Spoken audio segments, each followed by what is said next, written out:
I-35W Mississippi River Bridge collapse in Minneapolis, Minnesota.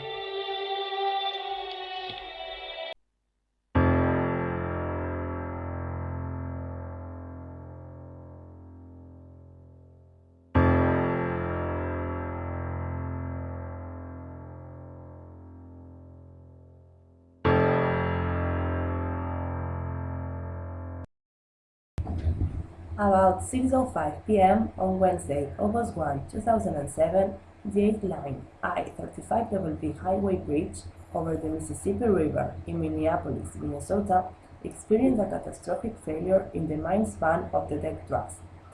It was a steel truss arch bridge that suddenly collapsed in less than a minute during the rush hour.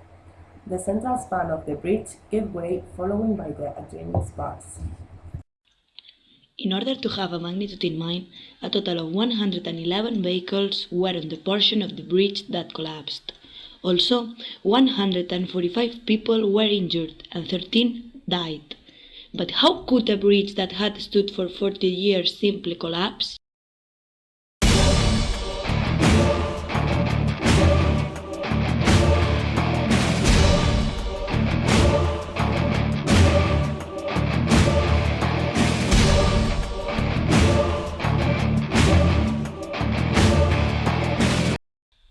The bridge, of 580 meters long, had 14 spans. The three main spans were of deck truss construction, while the rest were steel multi-girder construction. There were two sparse exceptions of concrete slab construction. The center span was connected to the north and south approaches by shorter spans. The two support piers for the main trusses were located on opposite banks of the river.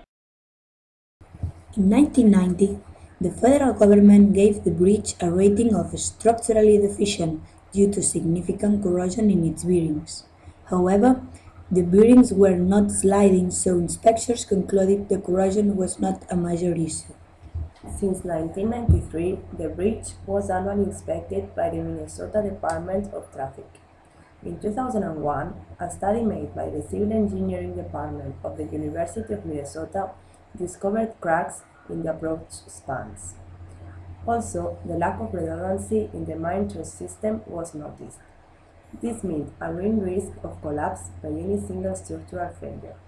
Nevertheless, it was concluded that the bridge should not have any problem with fatigue cracking in the near future. In 2005, the bridge was again rated as structurally deficient, giving it a 50 on a scale of 100 for structural stability, and in possible need of replacement. However, the replacement was scheduled for 2020 because it had minimum tolerable limits to be left in place. As there was no imminent danger, only some fatigue was needed to be monitored. In 2006, other fatigue cracks in the approach spans were noticed, including one of 122 meters long that was reinforced with bolted plates. In the weeks prior to the collapse, joint work and replacement of lighting, concrete, and wall rails was being done. Thus, at the time of the collapse, 4 of the 8 lanes were closed for resurfacing, and there were 261,000 additional kilograms of construction supplies and equipment on the bridge. The whole investigation took up 18 months to be completed. The primary cause was that the steel gasket plates, which formed the connection for the truss member, were not thick enough. This problem was not detected in the design of the bridge because the engineers failed the calculations. In addition, 51 millimeters of concrete have been added to the road surface over the years, increasing the dead load by 20%.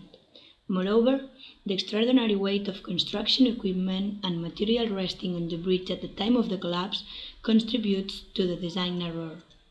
The National Transportation Safety Board determined that corrosion was not a significant factor as it was not identified in areas associated with the fracture. So, to sum up, the following safety issues were identified in this investigation. Insufficient bridge design firm quality control procedures for designing bridges, and insufficient federal and state procedures for reviewing and approving bridge design plans and calculations. So, good control procedures on the design and a better review of the calculation could be a corrective action that couldn't make the bridge fall down. Lack of guidance for bridge owners with regard to the placement of construction loads on bridges during repair or maintenance activities. The overload would have never been taken place on the bridge and should have never been contemplated the possibility of that overload. Exclusion of gusset plates in bridge load rating guidance, which should have to take into account inadequate use of technologies for accurately assessing the condition of gusset plates on deck truss bridges. So, a better assessment for the gusset plates had to be done. Lack of inspection guidance for condition of gusset plates distortion. An exhaustive inspection should be taken in order to correct that condition. The designers of the I-35W bridge, Svelrap and Parcel and Associates, were experienced engineers and they built many other truss bridges without making this mistake. However, if the gusset plate had the correct thickness and proper bridge inspection had been done, collapse would not have occurred.